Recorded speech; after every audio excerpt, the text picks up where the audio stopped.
বিশ্বের অন্যতম শক্তিধর দেশ যুক্তরাষ্ট্রকে ভয় পায় না এমন দেশ খুব একটা পাওয়া যাবে না। তবে এর মাঝেও এমন একটি রাষ্ট্র রয়েছে যে বিশ্বমোড়ল যুক্তরাষ্ট্রকে কোনো ধরনের তোয়াক্কাই করে না, আর সেই দেশটি হচ্ছে ইরান। বহু বছর ধরে ইরানের ওপর যুক্তরাষ্ট্র একের পর এক অর্থনৈতিক নিষেধাজ্ঞা চাপিয়ে আসছে। এছাড়া গত এক বছর ধরে বিরাজ করছে যুদ্ধের মতো পরিস্থিতিও, বারবার সামরিক হুমকি, এমনকি এর মাঝে একবার সরাসরি যুক্তরাষ্ট্র হামলাও চালিয়েছে। তারপরও দমে যায়নি ইরান। নিষেধাজ্ঞা, চাপ, সামরিক হুমকি কোনো কিছুই যেন থামাতে পারেনি তেহরানকে। নিজস্ব শক্তি, কৌশল আর আঞ্চলিক প্রভাবেই যেন এক অজেয় ইরান হয়ে দাঁড়িয়ে আছে বিশ্বমঞ্চে। নিষেধাজ্ঞায় জর্জরিত কিন্তু কৌশলে শক্ত ইরান কিভাবে নিজেদের অজেয় প্রমাণ করছে তারই বিস্তারিত জানাতে এবারের ইনসাইট স্টোরিতে আপনাদের সঙ্গে আছি আমি মৃত্তিকা সিনহা বিশ্বাস।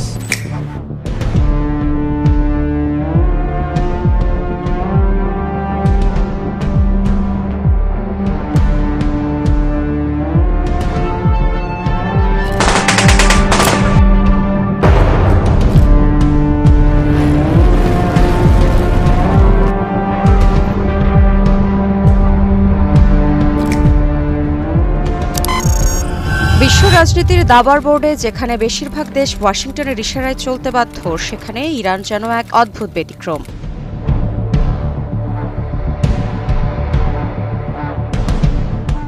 ইরানের এই অদম্য অবস্থানের পেছনে যিনি আসল মস্তিষ্ক, তিনি ইরানের সর্বোচ্চ ধর্মীয় নেতা আয়াতুল্লাহ আলী খামেনি। বহু বছর আগেই তিনি বুঝে গেছেন যুক্তরাষ্ট্রের সঙ্গে সরাসরি শক্তির লড়াইয়ে জেতা খুব একটা সহজ নয়। তাই তিনি বেছে নিয়েছেন ক্ষয় যুদ্ধের কৌশল। খামেনির রেজিস্ট্যান্স ইকোনমি নীতি ইরানকে এমন এক অর্থনৈতিক কাঠামোয় নিয়ে গেছে যেখানে নিষেধাজ্ঞা আর শ্বাসরোধ করতে পারে না পুরো রাষ্ট্রযন্ত্রকে। তেল বিক্রি বন্ধ, বিকল্প রুট, ব্যাংকিং নিষেধাজ্ঞা, অনানুষ্ঠানিক নেটওয়ার্ক, আন্তর্জাতিক চাপ, আঞ্চলিক জোট, যেন প্রতিটি চাপে আগেই বসানো আছে পাল্টা চাল।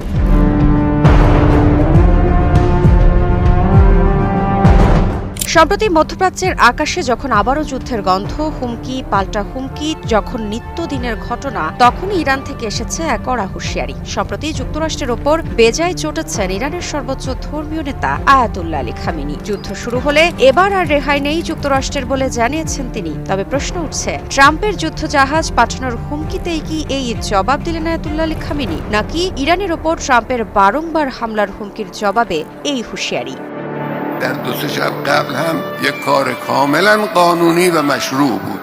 বিভিন্ন সংবাদ মাধ্যমের বরাতে জানা যায়, 1 ফেব্রুয়ারি এক বক্তব্যে মার্কিন প্রেসিডেন্ট ডোনাল্ড ট্রাম্পের সামরিক হুমকিগুলোর বিরুদ্ধে কঠোর জবাব দিয়েছেন ইরানের সর্বোচ্চ ধর্মীয় নেতা আয়াতুল্লাহ আলী খামেনি। তিনি জানিয়েছেন, ইরানি জনগণ এসব হুমকিতে ভীত নয় এবং যুক্তরাষ্ট্রের সামরিক ভঙ্গি ও চাপেও ভয় পাবে না।